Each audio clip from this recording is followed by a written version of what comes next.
యేసుక్రీస్తు నామమున ఈ కార్యక్రమాన్ని వీక్షిస్తున్న మీ అందరికీ శుభములు తెలియజేస్తున్నాను.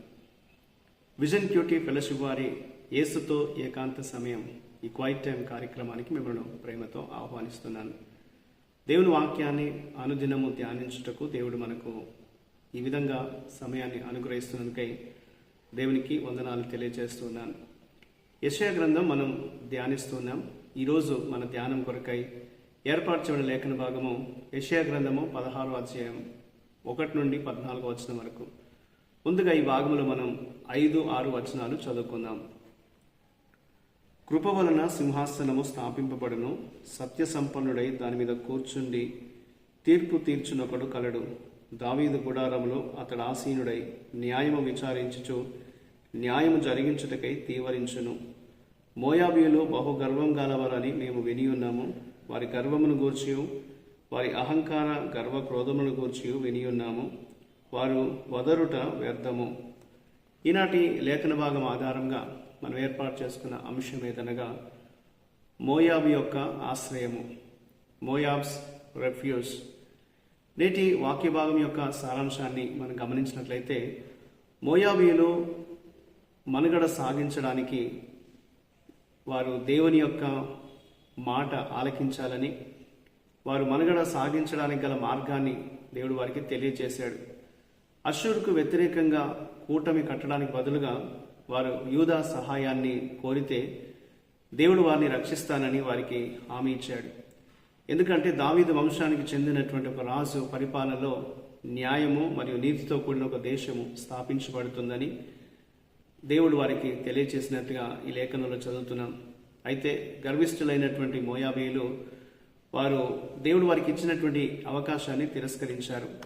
వారు తమ విగ్రహాల నుండి ఎటువంటి సహాయం కూడా పొందలేక వారు బాధలు మరియు ఏడుపుల మధ్య వారు నశించిపోయినట్లుగా వాక్యంలో మనం చదువుతున్నాం.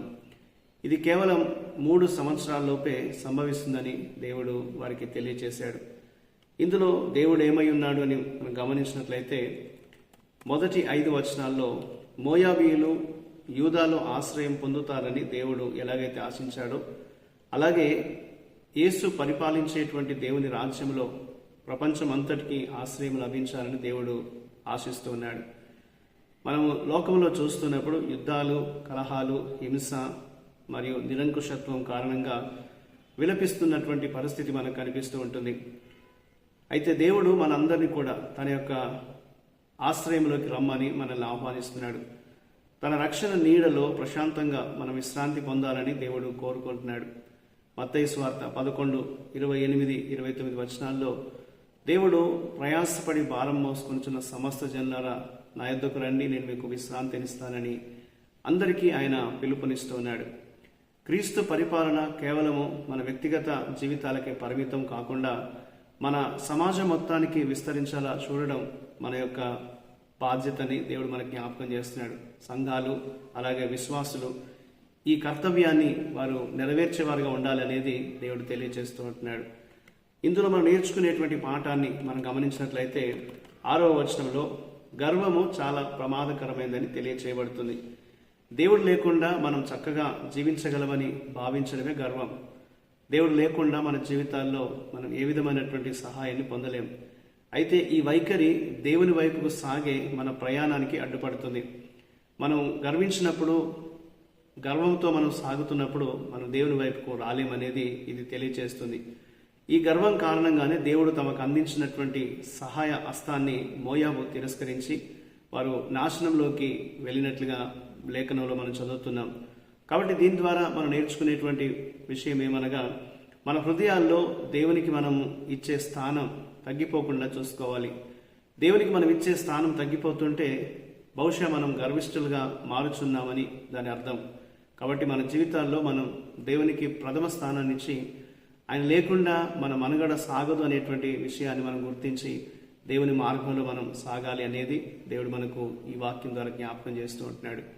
యేసు పరిపాలించిన రాజ్యంలో మనందరం కూడా ఉన్నట్లయితే ఆయన మనకు శాంతిని, సమాధానాన్ని అనుగ్రహించి మనకు పరిపూర్ణమైనటువంటి రక్షణను, విశ్రాంతిని అందిస్తాడు అనేది దేవుని వాక్యం మనకు జ్ఞాపకం చేస్తుంటుంది. కాబట్టి లోకంలో మనకు ఎదురవుతున్నటువంటి ప్రతి విధమైనటువంటి పరిస్థితుల్లో కూడా దేవుణ్ణి ఆశ్రయించగలిగినప్పుడు, దేవుని మనం చేరుకోగలిగినప్పుడు ఆ రక్షణ నీడలో మనం సేద తీరగలుగుతూ ఉంటాం. దేవుని సన్నిధిలో మనం బలపరచబడతాం, సమాధానంతో జీవించగలుగుతాం అనేది దేవుడు మనకు ఈ వాక్యం ద్వారా జ్ఞాపకం చేస్తూ ఉంటున్నాడు.